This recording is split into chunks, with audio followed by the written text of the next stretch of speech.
chat, why don't we? Last week I had COVID and I wasn't feeling my best. I had to cancel all my appointments and reschedule everything. And I think one of the main things that upset me about the week was that I wasn't feeling myself. Like I didn't look the part. And I think a big thing that had to do with that is my lash extensions and my nails. I obviously wasn't able to go and get my lashes done and my nails done like I was supposed to last week. I haven't been like enjoying the way I look that much. And I came across a note that I had written, kind of basically me wanting to make a video talking about how I learned to love my body and talking about my experience with self-confidence and with my body image and just the things that I've learned. I basically was reading it and it made me kind of remember the things and the lessons that I have learned at that time, which I think is so important to remember because I feel like a lot of the times when we're doing like this healing journey or when we're just working on ourselves and trying to improve, as it's not like a straight line of you're starting off at this point where you hate yourself and then you're gonna get to this point where you absolutely love yourself and love your life. It's gonna have its ups and downs and it's gonna ebb and flow, and being able to be aware that you're always able to get back to the point of loving yourself is the way that you're gonna be able to deal with the low parts, just in life in general. I wanna make another video talking about just the ability to trust in life and knowing that no matter what happens, you are going to be taken care of and you're gonna be okay. A movie I'd watched recently, he was talking about when we're in our mother's stomachs, we are fully comfortable and at peace. And then all of a sudden, the walls start closing in on us and we are forced to go through this birth canal and we don't know what's gonna happen, and it's horrifying. That's our first experience of fear and unknowing, and then yet we're born. We don't do anything as babies. We are not figuring our way out and doing all this stuff. We are just going with the flow of it. We are just letting life take us, having faith that life will deal with it and that life will take care of us and let us out on the other end.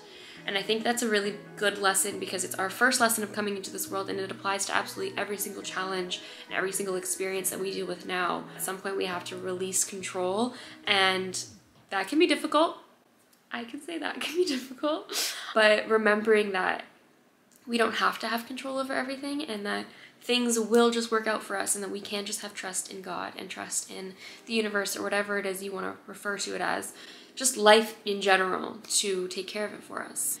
I don't know how I got in that whole little rant, but let's get into talking about how I learned to love my body. The other day, I was driving and I saw this huge patch of grass that had not been cut, and there were dandelions like covering it. There was just so many dandelions, and I was admiring the dandelions and thinking like, wow, they're so beautiful. And I started thinking about how dandelions are the flaws of nature, and we look at dandelions and see them as these weeds that we need to get rid of, and they're ruining the grass and ruining everything. But even the flaws in nature are so beautiful. It's not like some horrifying, ugly thing is growing out of the grass. This thing we're trying to get rid of is still so beautiful. It's still a flower, like it's still a beautiful color. And I think that we need to be able to see that within ourselves and see that even our flaws are beautiful, and even the things that we want to get rid of are beautiful, and even the things that we don't love about ourselves in this moment are beautiful, and that we are made perfectly. And I'm not saying that as a way of just being like, oh yes, you're perfect, da da da. I genuinely mean that God does not make mistakes. He knew exactly what he was doing when he made you overly emotional. He knew exactly what he was doing when he made you attached to the outcome. He knew exactly what he was doing when he made you overly invested in how much money you're making. And he made you exactly as you're supposed to be. You are perfect in this moment, where you were perfect 10 minutes ago, you were perfect 10 years ago, you were perfect when you hurt that person, you were perfect when you made that mistake. You are forever perfect. And that's not a way of just being able to dismiss that you want to have things that you work on and things that you improve, and being able to like strip back the things that you're not, to be able to become who you truly are as your authentic self on the inside. But it is important to remember that your flaws are not these horrible things that make you unworthy of love or unworthy of happiness. If anything, they just make you more of who you are, and more perfect and more beautiful and more worthy of all of those things. So that's just one of the first things that really made me like think about all of this. Growing up when I was younger, I've always been really, really, really skinny. Until I was about, I think, 19 or 18, I was under 100 pounds. And growing up, I used to be called a stick. I would be asked if I ever ate, if I ate enough. I used to just be like embarrassed about eating because I felt like people were looking at whether or not I was eating and thinking I wasn't eating enough. And it wasn't that I was doing it on purpose. I just naturally, since birth, did not eat a lot. Like, I know my family's told me that when I was first born, I lost weight really fast. And then I was like constantly in the hospital having checkups and trying to figure out how to be able to put meat on my bones because I wasn't able to hold on to weight.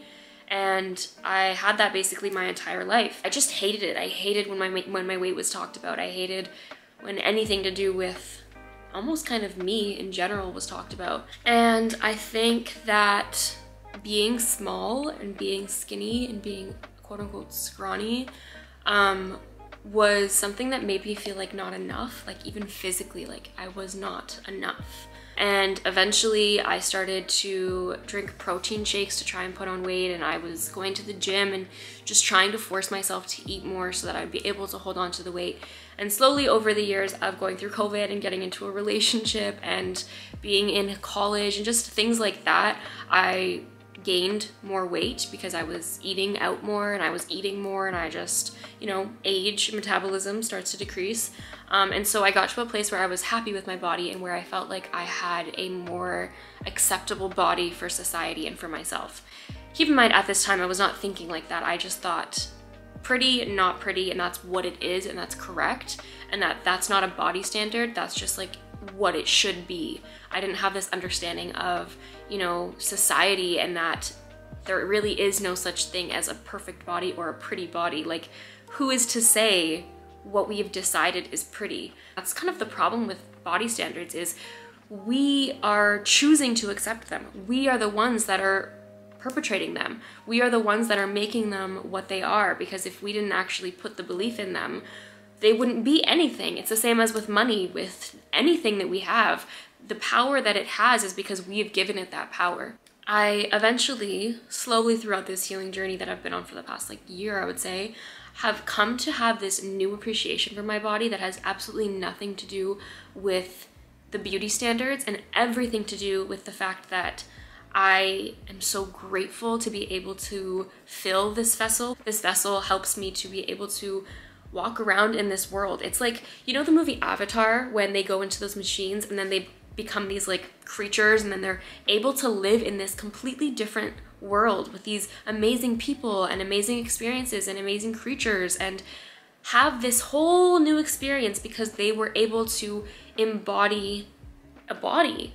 And so it's the same as us here. We have so much to be grateful for in the fact that we are embodying a physical body, that we're able to love our loved ones and eat food and kiss and pet our dogs and literally just have tangible bodies that allow us to live our lives. Like, that is why our bodies are amazing. That is why our bodies are beautiful. Not because we look a certain way and because we're all trying to look the same way because that's what's considered beautiful. It blows my mind, the fact that we even think like that to begin with. And I definitely still think like that. This morning I was debating whether I was gonna film or not, and I was thinking about it and I was like, oh, I'm not gonna film until I get lashes, but that makes no sense. My worthiness, my value that I'm giving you guys is here whether I have lashes or not. And I think we need to be able to accept ourselves and remind ourselves when we are feeling like we look ugly or like whatever it is, that our worth does not come from the outside. If we are attaching our worth to the way that we look, we will forever feel unfulfilled because it is not permanent. We are all going to age, we are all going to wrinkle, we are all going to eventually leave this body. And so we need to appreciate this body while we have it, and we need to live in this body while we have it. It is your body, it is your thing to express with and to live with and to have a love for. And I think it's so important to see your body as more than just some appearance thing. It is literally the thing that helps you live this life. Without it, you would not be here right now. You would not be sitting on your couch or in your bed or whatever you're doing. You would not have the pleasure of doing exactly what you're doing right now. It's kind of sad that we're all wanting to look the same way. We all want to look like the same person when we're not meant to look like the same person.